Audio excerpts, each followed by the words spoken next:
All right, what is going on this week? We've got Elon and Zucks getting ready for a cage fight, and they're now fighting between Twitter and Threads. We're not covering that. It's just interesting because Threads launched this morning. We're going over 3 topics today. We're going over Tipflation, which is a real thing now. We're going to talk about the housing market, what they're predicting is going to happen over the next 4 years. And then we're also going to talk about Airbnb. I think there's a big shift happening in that asset class. So why don't we start with Tipflation, article that came out yesterday, which highlighted something that I've been feeling. I just didn't really realize it until I read this. The title, Tired of Tipflation. If you feel like you're being asked to tip practically everywhere these days, you're not alone. People are really feeling imposed upon. We're already living through inflationary times. Everything is crazy expensive. And on top of that, you're being asked every time you turn around, how much would you like to tip? It feels pushy, it feels needy, and almost every customer I speak with says, why aren't businesses just paying people more? Okay, I'm gonna talk about when we should and shouldn't tip, but just talking about that kind of point alone, why aren't businesses just paying people more? Inflation impacts businesses as well. The inflation is, for a business operates off income, expenses, and then their net. When expenses increase because of inflation, there's less money to be made as the business. Now, the argument you'll hear is, well, the business just pushes the increased cost off to the customer, which would be more of what we experience with inflation from a purchasing standpoint. But all of that is at play for all of us. Whether you're a small business owner, you're an employee, you're just living life, it is more expensive. So it's hard to just say, I'm gonna pay the employee more so they shouldn't tip. That's gonna make its way all the way down to the customer as well. Going in when you should and should not tip. This is something that I wasn't really taught this. I just thought you always tip no matter what. And right now they're actually putting pressure on you where it makes you feel like you have to. But if you work behind a counter, let's say you're a barista, you're working the cashier, this is a position that you're paid a wage for. Your income isn't reliant on tips like maybe a server would be. So if you're at the cashier and you've got your iPad, you, the customers, just pay for something, they switch it over and put like the 15, 20, 25% yes or no, you don't need to tip there. Like that person is not in a position that usually requires a tip, so don't feel like you're being pressured into have to do so. You really do not. For open bar events, if you go to an event, there's an open bar, usually they have a tip jar. Now, you can tip if you want, but just know, the person that's working the event, they've been paid and tipped by the person hosting. So they've already received a tip for being there. If you want to tip them on top of that, you totally can. But you don't have to. They have already been given a tip to be there. Double tipping. This is something that my wife mentioned, or if you're somebody who goes to salons and gets maybe your nails done. Sometimes you'll see the person that's doing your nails, like the technician, you'll tip them. Then you'll go to pay at the cashier for like the actual salon, and they'll ask you to tip there as well. That's a double tip. You don't need to do that. I think that's just a business trying to get more money out of you. If you paid the technician a tip, you are all good there. For poor service, this is one that I actually think is a little bit harder to get right. Now, if you go and get your hair cut, right, and they just completely destroy your hair, I think it's totally okay if you're like, I'm not tipping you, like you've just created a mess out of this. I think at restaurants is where it gets a little bit more challenging to figure out what to do.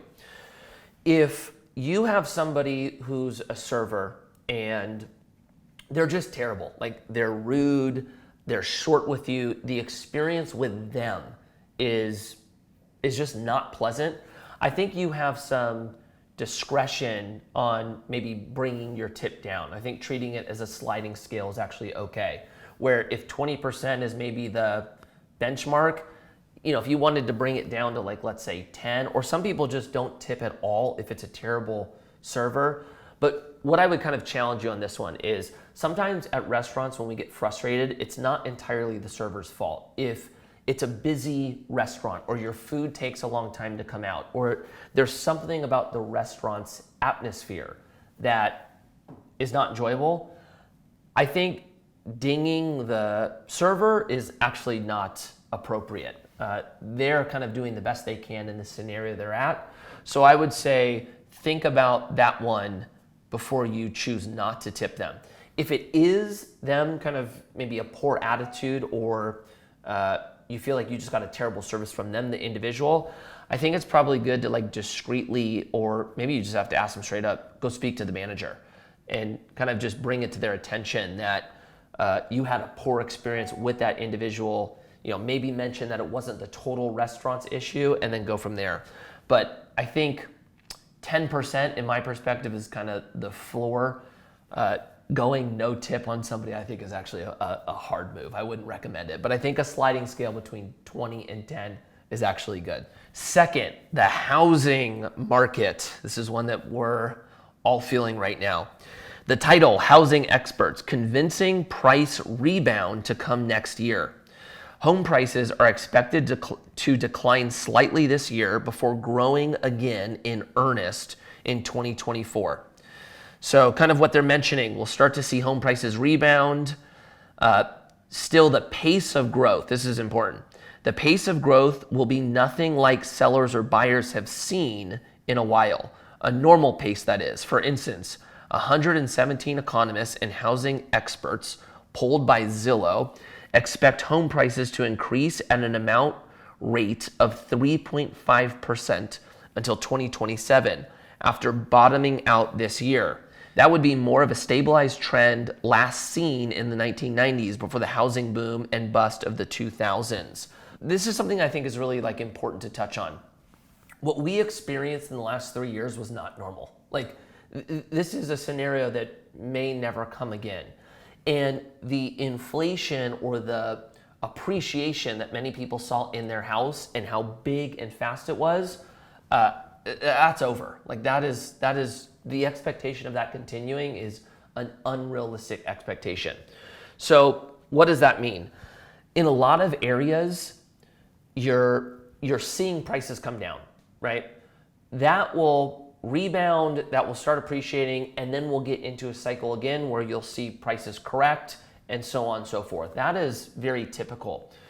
There are some markets though where, because of supply and supply being so far below demand, you're not seeing the correction happen like it should. In our area or in a lot of markets like California, that's happening. I think it is important to note though, from this point on, we will start seeing normal growth again. 3.5% per year, I think is a good expectation here. So if you don't own a house and you want to own one and you feel like if you don't get in this second, you're gonna miss the window, that's not true at all. Stick to your goals. If you're saving, let's say 20% each month, and that's going towards your fund to buy a house, and you have it set that you're going to be able to buy something in the next 3 years, don't get discouraged. Stick to that plan. You'll be able to do it. You won't miss out, and home ownership and the benefits of home ownership will come into play for you. Last section, fall in Airbnb listing revenues sparks housing market crash fears. There was a tweet that I reposted talking about how in many markets, the revenue from Airbnb rentals was down in some markets 50% from this time last year.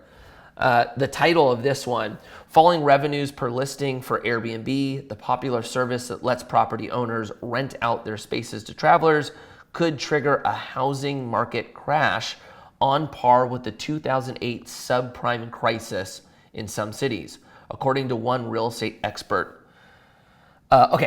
That I actually think is false. I don't think that's going to happen at all. They make the argument that there's X amount of short-term rentals, and that amount is much larger than what certain cities' supply needed is. And so if all of these houses hit the market, then there will finally be enough product to meet the demand, and we'll see a crash.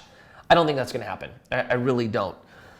Even though there's going to be people that are going to lose assets, and we're going to talk about that in a second, My expectation is you're not going to see the amount of houses that would need to hit the market. It's an unrealistic expectation that that's going to happen. Now, where the controversy is you had somebody, I can't remember the guy's name, but statting these 35 to 50% decrease in revenues. But then you had Jamie Lane, who's an economist and senior vice president at AirDNA, which is a site that gathers Airbnb data, which tracks performance and monitors trends in short-term rentals, argued that the data from all the rooms is inaccurate and that while revenue per listing are down on Airbnb in 2023, they have not dropped by 40%, but by just about 3%. Where I want to go with this, we are going to see people lose these assets, in my perspective. The reason why, and we've been speaking on this for a long time, most people did not run the numbers prior to buying an Airbnb based on long-term rentals. They based it off of short-term income, which is a premium. You can rent and make more money per month as a short-term rental than you can long-term. So if you run the numbers based on the short-term rental and that covering your expenses and your debt, well, then you may be cash flow positive. But in a lot of these markets where they are going to be impacted, if you can no longer rent it out as a short-term rental and you have to convert it into a long-term rental, you need to make sure that the income discount for long-term can still cover your mortgage and expenses. I think there's going to be a lot of houses where that actually isn't true. Those people are going to go into a negative cash flow position, and I am expecting houses to hit the market because of that. The other thing, there's been a lot of new real estate investors coming into the market in the last 3 years. I think that's because everyone had a lot of money because of our reaction to the lockdown and printing money and giving it out. Everybody had more money than they had prior. And then because of homes appreciating so much, like we talked about in the section before, everyone had more equity in their house. I think there's a lot of people that pulled equity out to buy Airbnbs. What I'm hearing from a lot of my friends that have Airbnbs is kind of twofold. One, they didn't expect it to be so much work. Like a lot of times we market or a lot of times you hear people say real estate investing is completely passive. It's not at all. Like it does take work, and then doing a short-term rental takes even more work. So for somebody who buys one Airbnb and they're spending a lot of time managing it, and maybe that asset's bringing in $300 a month, a lot of the people I'm talking to are starting to say, the time I have to put into this thing is not worth the extra $300. The other thing that I'm not really hearing anybody talk about is how much Airbnb has changed, or the experience of Airbnb has changed versus 5 years ago, where when Airbnb came into the market and we started using it, it was a cheaper option than hotels. And it was kind of cool that you could go into a house and just be like totally secluded or not be surrounded by other people, maybe using a hotel. Well, now that doesn't really feel like the case, at least as far as expenses go. Renting an Airbnb is more expensive now than a hotel. When you start including all the fees and the cleanup, it's become more of a headache to clean it up. It's become more expensive. And I think people are now looking at the hotel option going, wait a minute, I can go there, I don't have to do anything, I leave the place a mess, and it's cheaper with more amenities. I think you're starting to see more people start choosing hotel versus Airbnb. The other thing, Airbnb is changing their algorithm. So now you have to compete to get exposure. It's not if you have an Airbnb, you're going to rent it out. So my expectation, Airbnb is going to be pushed to have to be more competitive, is my belief, because people are now moving towards hotels again. This is free market doing its thing. Because of that, I think owners are going to become more challenged. I think it's going to become more difficult. I think you're going to start seeing assets that are no longer cash flow positive. And I think the Airbnb space as a whole is going to correct probably pretty significantly. I would say the last part to it, which we didn't really touch on, is during economic downturns, people don't travel as much. And so what you usually see is hospitality get hit pretty decently. I'm expecting Airbnb to have a very similar experiences that. So we'll keep everybody posted on what's to come with that. If you like these videos, please hit the like button. If you're not subscribed, make sure you do so. We're covering each week all current topics going on. And then if you want to look through our page, we have a lot of educational content helping you go out and manage money, invest, and ultimately get to financial freedom. We'll see you guys next week.